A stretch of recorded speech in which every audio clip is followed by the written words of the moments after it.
volverlo a recordar. Todo paciente, esto también por la parte legal es recontra importante. Yo sé que por ahí el paciente viene a la consulta de la conjuntivitis y bueno, no hace esto, pero hay que tomar la huesa visual. La huesa visual hay muchas formas de tomarlo, la más común y la más frecuente es el ortotipo de Snellen, pero acá requiere que sea un paciente alfabeto. Después tenemos otros tipos, como la cartilla numérica, la cartilla de la E ilustrada, letrada y los anillos de Landau. Entonces, eso es más que nada para los niños. Al igual que los ortotipos infantiles de Allen, también que tiene todos dibujitos agradables para que los chicos colaboren en la toma de huesa. Otra de las formas, sobre todo en los pacientes que tenemos interconsultas o que están postrados en una camilla o demás, tenemos como alternativa la cartilla de bolsillo, ¿sí?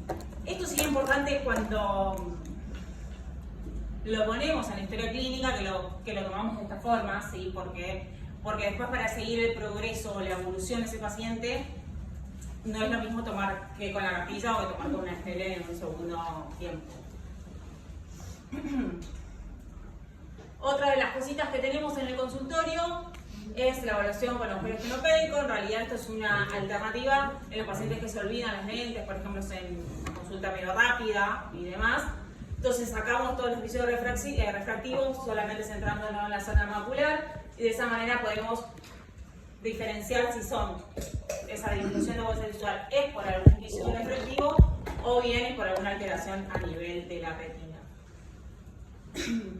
El campo visual, obviamente, que esto no lo hacemos a todos los pacientes, esto depende mucho del motivo de consulta, tampoco es lo más realista que tenemos, siempre decir tenemos un campo visual computarizado, es lo que vamos a usar, pero por ahí nos salva en las interconsultas y demás como alternativa. Suponiendo que nosotros tenemos un buen campo visual, nos ponemos frente al paciente, ¿sí? Más o menos a 60 centímetros, tapamos un ojo, el ojo derecho, el paciente el ojo izquierdo, con la viroma, un dedo, y vamos evaluando en 360. Simple. Nada. La alineación ocular y los movimientos oculares también lo hacemos en los pacientes, en las consultas, sobre todo en los niños. En los adultos depende mucho de, en realidad, el motivo de consulta. En realidad, nunca está de más, cuando el paciente entra a la consulta, mirar como la alineación y demás de los ojos, mirar a los ojos y sí, realmente ya tener como un panorama para después también anotarlo, porque eso también es importante en la parte legal, ¿sí? Tener todo una historia clínica completa. El reflejo Hirschberg nos permite tener en grados, ¿sí? Cuando el reflejo pupilar es en el centro de la pupila, es en 0 y después tenemos 15, 30 o 45 grados dependiendo de esa desviación. Si sea endotropia o exotropia, el reflejo donde se encuentra. No se ve mucho, pero bueno, ustedes ya me imagino que lo tienen claro. También las 9 posiciones de la mirada, también es importante evaluar todos los movimientos oculares y la fuerza de los músculos. Y pasar a lo que sería el uso de la lámpara de hendidura, en realidad nuestro caballito de batalla y nuestro aparato de equipo por excelencia. En realidad, acá lo que más importa del uso de la lámpara de hendidura, más que todas las partes y todo lo demás que va nada más está detallado, es los tipos de iluminación que tenemos con la lámpara de hendidura y cómo usarlo, ¿sí?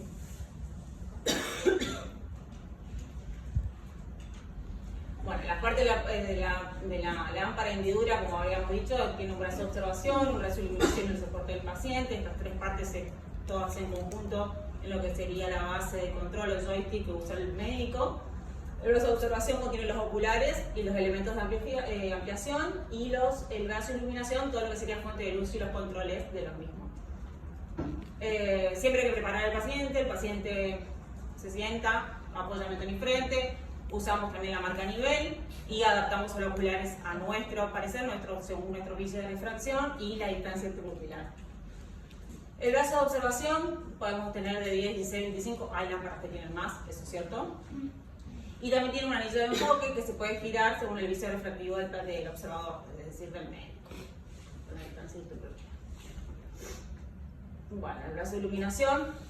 El brazo de iluminación, esto es importante, porque el brazo de iluminación y el brazo de observación son parafocales, ¿sí? Puede girarse en un 180 grados y bueno, tienen también en ese lugar, en el brazo de iluminación, el disco de escala de medición, ¿sí? También de la escala de la altura de lo que sería la anchura de lo que es el haz y demás, ¿sí? La palanca de intensidad de los filtros y demás. Esto es muy importante más que nada cuando lo detallan por el tema de esto, ¿sí?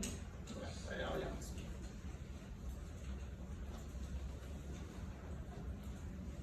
Ahora, para lo más importante en realidad de esta parte de la clase, que en realidad es una de acá porque sé que todos ya lo tienen re claro, es organizarse para observar, ¿sí? Y esto es importante porque en realidad nosotros usamos un montón de técnicas de iluminación que capaz no tienen nombre y apellido, lo hacemos de manera de rutina.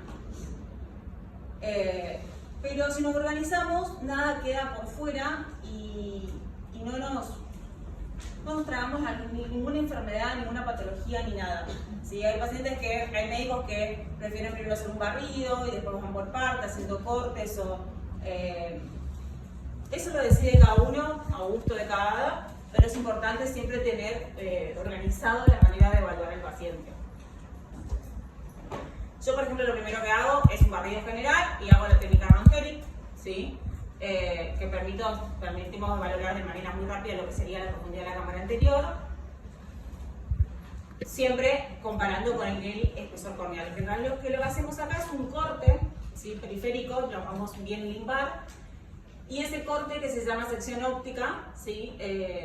Nos permite ir sacando lo que sería la profundidad de la cámara anterior. Esto lo darán en glaucoma con mayores detalles, pero tenemos tipos grados, ¿sí? Del 4 al ángulo cerrado, y bueno, esto es lo importante, lo que venía diciendo, ponerle nombre y apellido a las cosas. La iluminación difusa es lo que hacemos en general, se puede hacer con luz blanca o con luz azul, digamos de azul de filtro de cobalto, que en realidad es un barrido general de todo lo que es la superficie y nos permite en realidad una vista general de todo lo que sería el ojo y los anexos, ¿sí? La iluminación focal directa, ¿sí? Esto es lo que hacemos en Mangel, eso es el nombre de la técnica Mangel, ¿sí? Lo hacemos oblicuamente, enfocamos al ojo entre 30 y 60 grados, con una intensidad media alta, con la altura máxima de cegas, ¿sí? Con la hendidura media, y lo que hacemos es un corte histológico transversal que se llama paralelepípedo o prisma corneal. De esta manera podemos evaluar tanto lo que sea la profundidad de la cámara, el cristalino, la turbidez en la cámara anterior y todo lo que sería la superficie corneal, hacer un barrido de la superficie corneal. La iluminación lateral indirecta es similar a la anterior, en realidad. Pero lo que pasa es que acá lo que no hacemos no es que estamos observando con la luz directamente. A ver si tengo el dibujito, no se ve nada el dibujo. Pero bueno, lo que hacemos es lo mismo, el paralelepípedo del prisma corneal que el anterior, pero no observamos directamente dónde va la luz, sino lo que está situado hacia un lado, ¿sí? Entonces es como que nos sirve sobre todo para las lesiones que son translúcidas, opacidades corneales o los nódulos del iris, ¿sí? Es de la misma técnica, pero solamente que no estamos observando directamente dónde va la luz, sino hacia un costadito. La dispersión escleral en realidad también es para las opacidades corneales de la misma forma que la anterior, pero las que son mucho más sutiles, las que son más superficiales. Requiere que el brazo de iluminación no esté de la misma forma que el anterior, no esté parafocal al de la observación. El haz de anchura media sobre el limbo, ¿sí? Rotamos el brazo de iluminación temporalmente y se observa el centro de la córnea. En los dibujos, la reflexión especular es otro tipo de principio de iluminación y esto es específicamente para el endotelio corneal. Eso es como detalle. El endotelio y la superficie anterior de la córnea, pero sobre todo lo que sería el endotelio, ¿sí? Lo que hacemos acá es también un prisma corneal o paralelepípedo, el haz medio o ancho de la luz, vamos hacia el lado temporal de esa luz. Y en el brazo observador lo ponemos hacia el lado nasal del paciente. Y de esa manera podemos ver como una reflexión de todo lo que sería la célula de la parte del endotelio. El transiluminación es lo que usamos mucho en lo que es fondo de ojo, primeramente como para poder enfocar. lo que hacemos es alumbrar desde atrás los tejidos, entonces eso nos permite ver, por ejemplo, vacuolas de edema epitelio corneal, vaso sanguíneo de la córnea, depósito de la cara posterior de la córnea, o bien algunas cositas del iris como atrofias o agujeritos en el iris también nos deja ver.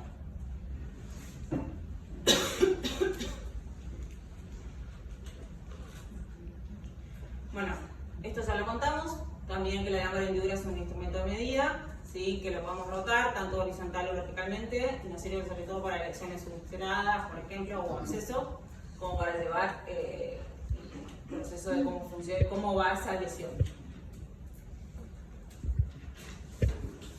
Hasta ahí medio que todos lo saben, solamente era ponerle el nombre y apellido de lo que son las técnicas de iluminación, pero lo hacemos todos en la consulta. Ahora vamos a hablar un poquito de lo que sería la semiología del ojo seco, ¿sí? ¿Alguna duda hasta lo anterior? Tifos es la sociedad de define lagrimal y de la superficie ocular y define de esta forma, ¿sí? El ojo seco es una enfermedad que es multifactorial de la superficie ocular que se caracteriza por la pérdida de la homeostasis, ¿sí? De la película lagrimal. Que va acompañado de esa pérdida de homeostasis, va acompañado de un montón de síntomas, ¿sí? Que generan inestabilidad, hiperosmolaridad de la superficie, inflamación que lleva al daño. Que ese daño puede llevar a las alteraciones también o anomalías neurosensoriales. Esa es la definición como de libro, pero como para que entendamos, entonces es una enfermedad que es multifactorial con pérdida de la homeostasis de la película lagrimal. La enfermedad del ojo seco, por excelencia, se divide en dos, ¿sí? Apoeficiente o evaporativo. La mayoría por naturaleza son evaporativos. Igualmente yo te diría que en la práctica médica la mayoría son mixtos, tenemos de los dos componentes, tanto tenemos pérdida de la producción de la lágrima, en la mayoría, con también alteraciones de la rotación. Entonces, todo esto de tifos, ¿sí? es donde nosotros nos guiamos y tenemos la información actualizada de lo que sería el ojo seco, que hablamos en dos grupos grandes, el apodeficiente y el evaporativo. Después tenemos dentro de lo que sería apodeficiente por excelencia, que es la enfermedad de Sjögren, ¿sí? Puede ser primario o secundario, pero enfermedad de Sjögren en sí. Y después tenemos a no enfermedad de Sjögren, que a qué lo podemos poner acá. Por ejemplo, alteraciones en lo que sería el ducto lagrimal, de la glándula lagrimal, por ejemplo, bloqueo de esa lágrima lagrimal, no sé, transitoriamente, pacientes hoy que todo el mundo usa Botox, se ve, aunque no crean, parálisis de la glándula lagrimal por Botox, ¿sí? Como que eso es lo más frecuente. Después tenemos los evaporativos que pueden ser intrínsecos o extrínsecos, ¿sí? Intrínseco quiere decir la deficiencia de lo que sería la producción de la glándula en sí. Y extrínseco, que quiere decir que hay algo que lo genera, por ejemplo, algún fármaco o algo que vaya generando alteraciones de esa producción de la glándula del meiomio. Hay otra actualización más nueva dentro de tifo que habla sobre todo del daño neurosensorial, que es lo que hablábamos recién. Hay pacientes que son sintomáticos, lo divide acá en dos partes, sintomáticos y asintomáticos.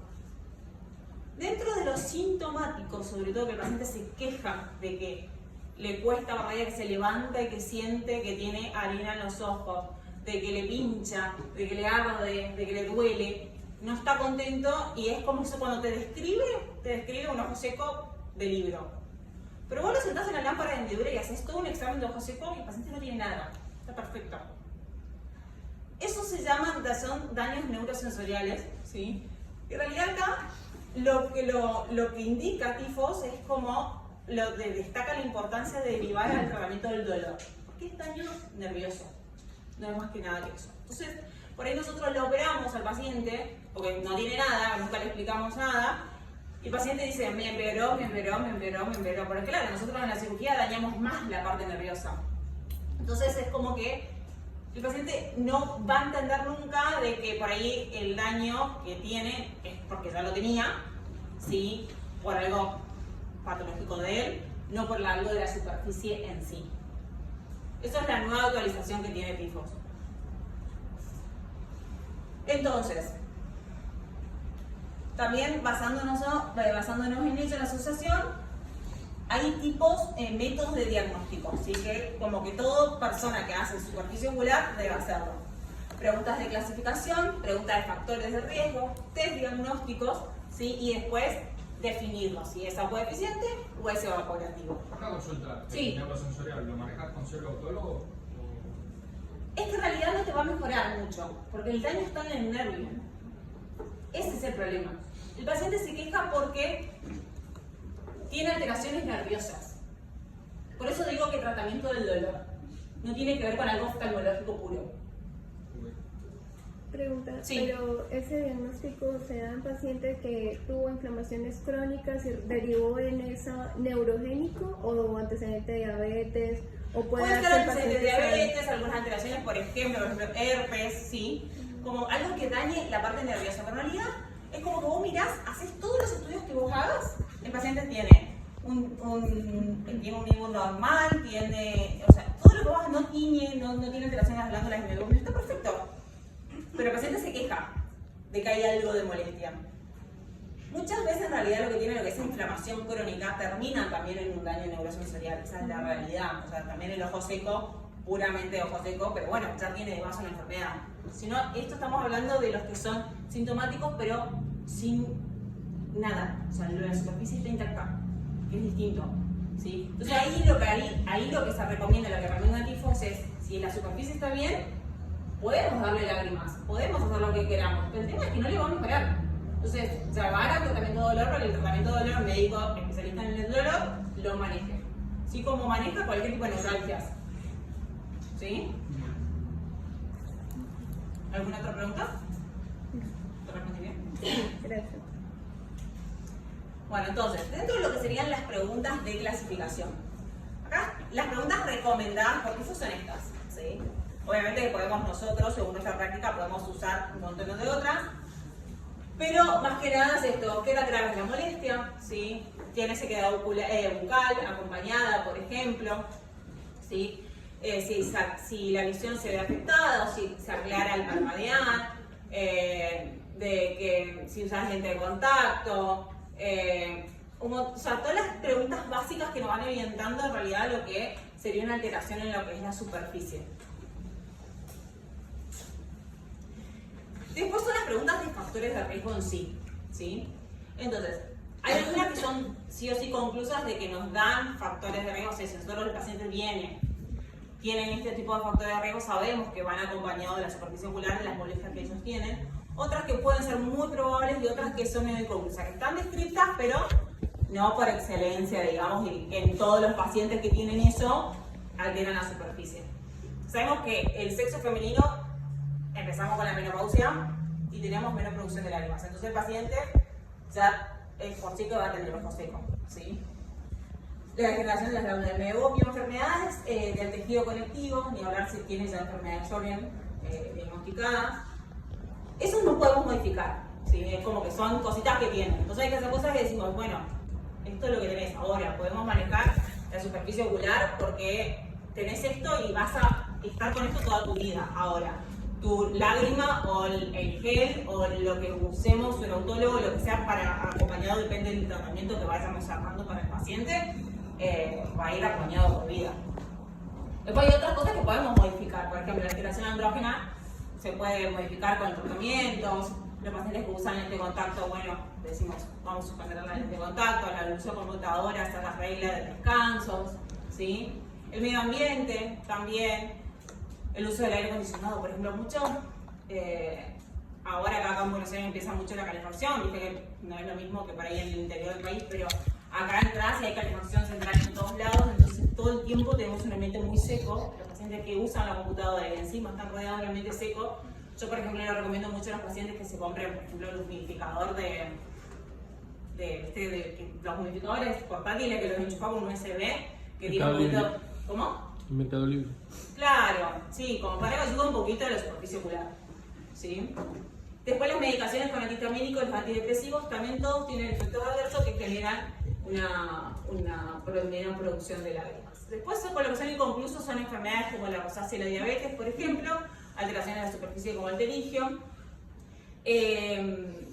La dieta, eso se está hablando mucho ahora, de la dieta pobre en ácidos grasos o omega, ¿sí?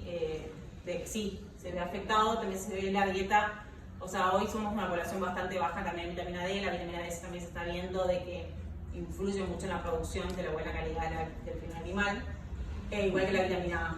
Pero bueno, son cositas que son más nuevas, pero se están hablando también de eso. Y los beta bloqueantes, también los pacientes con beta bloqueantes también tienen disminución de la producción de la lágrima. Dentro de lo que sería inconcluso, Tifos lo pone al Demodex. Ahí. Yo el Demodex lo pondría más en probable o consistente, porque se nota, los pacientes que tienen Demodex tienen alteración de la glándula del meiomio a la larga, y eso dentro de la degeneración de la glándula del meiomio es como algo bien concluso de que va a tener alteración en superficie del bajo seco evaporativo. Los test diagnósticos, hay un montón, esa es la realidad. Muchísimos. Tenemos para los síntomas pregunteros básicos, ¿sí? El OSDI o el TQ5 son los más frecuentes, que son un montón de preguntas que el paciente se lo damos, por ejemplo, antes de que entre a la consulta, si es un consultorio de superficie ocular solo, se le da el formulario al paciente, el paciente lo rellena, entonces vos de esa manera podés ver el progreso según la evolución del tratamiento que le des al mismo. Después tenemos marcadores de la homeostasis, ¿sí? Que hablábamos que era la pérdida de la homeostasis del final animal, los fosecos, ¿sí? La fluoresceína o cualquier cardiolisamina o el beta de bengala, pero sobre todo la fluoresceína. La osmolaridad mayor a 308 o una diferencia entre un ojo y el otro de 8 miliosmoles, ¿sí? Acá hay aparatitos que miden, el Tier Lab es uno, se apoya en el ojo y mide específicamente la osmolaridad con la lágrima, muy fácil. Discutido también si funciona al 100, pero es lo que hay en consultorio como facilidad. Y otra cosa que es muy importante para nosotros es, por ejemplo, pedir citología de impresión corneal. Esos pacientes que se quejan mucho y demás para tener una idea de cómo viene la metaplasia de la superficie, ¿sí? ¿Por qué? Porque si tenemos metaplasia de las células escamosas, también tenemos disminución de las células de mucina, entonces también podemos adaptar un tratamiento adecuado para el paciente. La clasificación que está ahí abajo anatomopatológico que te llega, generalmente es la clasificación de Nelson, que lo pueden leer si quieren, son de grado 1 a 4, depende de la gravedad.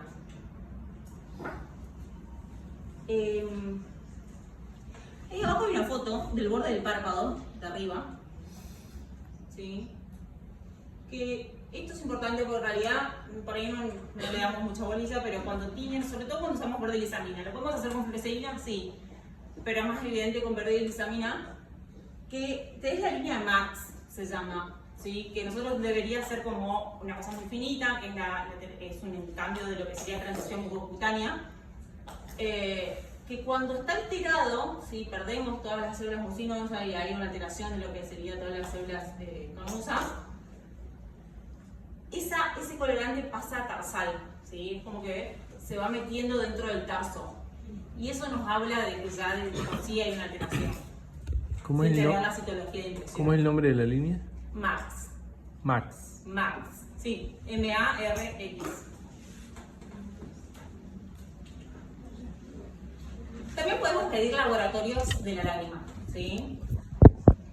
Y en el laboratorio o podemos tener el Tier Lab o pedir directamente que ellos lo hagan en el laboratorio, ¿sí? Y de esta manera como que nos da un pantallazo para lo más grande, ¿sí? Para ver si tenemos un ojo seco evaporativo, alérgico o tóxico, sobre todo tóxico a los conservantes, sobre todo los pacientes que tienen un tratamiento de glaucoma, tienen un montón, esos pacientes que tienen 4 o 5 gotas, ¿sí? Tienen un montón de conservantes a la larga, que eso va dañando la superficie. Y entonces como que le damos un pantallazo dependiendo de cómo se dan esas enzimas, por ejemplo la lisozima o la IgA, sobre todo que lo que más se pide IgA-Ig, también yo suelo poner IgA-Ig directamente, entonces también te da el patrón alérgico, ¿sí? Porque la IgA en la lágrima está elevada en lo que es alergia, pero sobre todo la IgE. Lo que son por ejemplo las queratoconjuntivitis renales o las atópicas están en la gravedad elevada la IgE. En el resto, por ejemplo, como Joren la vamos a ver normal, Y en el evaporativo lo podemos ver normal o podemos, si está como muy grave, levemente aumentado. Esa es la realidad. El resto, por ejemplo, normal. La lisosima. La lisosima es otra de las cositas que nos da, sí, como nos altera todo lo que sería la barrera, entonces tenemos bacteriana, entonces tenemos más inflamación. Si en el evaporativo lo encontramos levemente aumentada. Eso es muy importante. Es importante como para tener. Sí. Cuando está alterada la línea de Marx, ¿qué significa? No lo entiendo. Es una zona de transición, digamos, cutánea. Entonces vos ya de por sí sabés que ahí no tenemos células escamosas, no tenemos como producción de lo que sería una barrera de la... Es toda la alteración de la superficie, sobre todo esa... Sí, los células escamosas están alteradas, hay una metaplasia, ya sabemos que hay una metaplasia. De lo que yo te decía, te dimos citología de impresión. Sí. Bueno, entonces sabemos que por ahí nos va a dar alterado igual, porque si nosotros no pedimos capaz no tenemos el grado, ¿sí? De grado de Nelson, que yo decía que son dependiendo del grado, del tipo de gravedad, mayor eosinófilo, mayor metaplasia de las células y demás. Pero ya sabemos de por sí de que va a haber una metaplasia de esas células escamosas, por lo cual mucina y demás tenemos alterado. Ok, y a nivel clínico, ¿qué cambio hay a nivel de tratamiento? Claro, porque vos, después supongo que tiene una clase más específica de superficie ocular, pero vos lo vas en el tratamiento de la superficie lo vas adaptando, ¿sí? Si tienes solamente una alteración del MIBU, tiene un básico, vas a ir con lágrimas, ¿sí? Después podés ir incorporando un montón de cosas, ¿sí? Por ejemplo, el trautólogo, puedes incorporar la ciclosporina en los pacientes que tienen mucha inflamación, ¿sí? Por ejemplo, en estas cosas donde tenemos la lisosima aumentada, la IgG aumentada, la ciclosporina va bien, porque estamos controlando todo lo que sería inmunidad. ¿Y en este caso sería las maliciformes o en qué? Sí. Okay. Entonces, por ejemplo, el muxin, el popular muxin que conocemos ahora, que es nuevo, ¿sí? Que está, ¿funciona? Sí, funciona.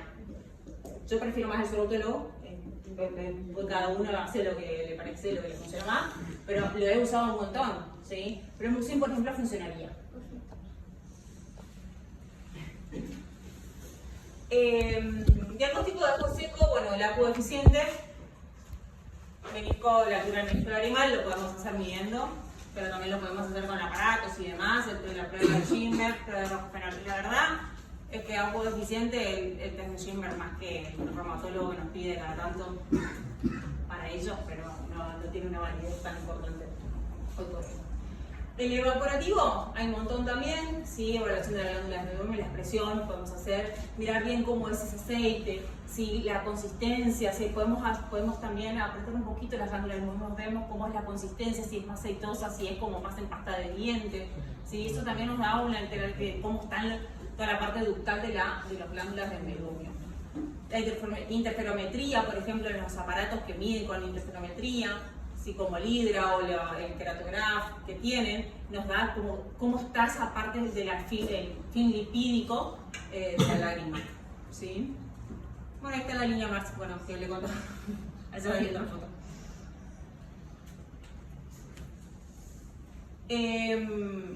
Bueno, estos son uno de los equipos, por ejemplo, yo uso mucho el Hydra, que tiene todo esto, el Hydra, ¿sí? En un simple examen te da todos los valores, así que es facilísimo para que el paciente interprete más que nada. ¿O realmente es indispensable? No, no es indispensable.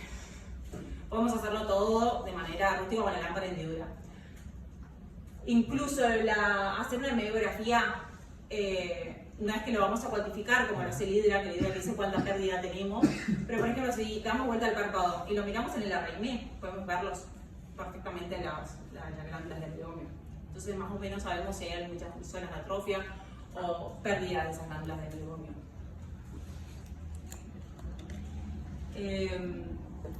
Bueno, el de Modex también, si bien el Hydra tiene como para verlo, no es lo mismo que mirarlo en un microscopio, pero bueno, son todas las cositas que es importante, que influyen en lo que sería la superficie ocular y en el diagnóstico tanto para hacer evaporativo o como para hacer acuoeficiente.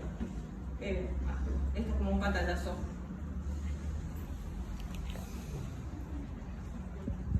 ¿Alguna duda de todo esto? La anterior, por favor. ¿Qué? La diapositiva anterior.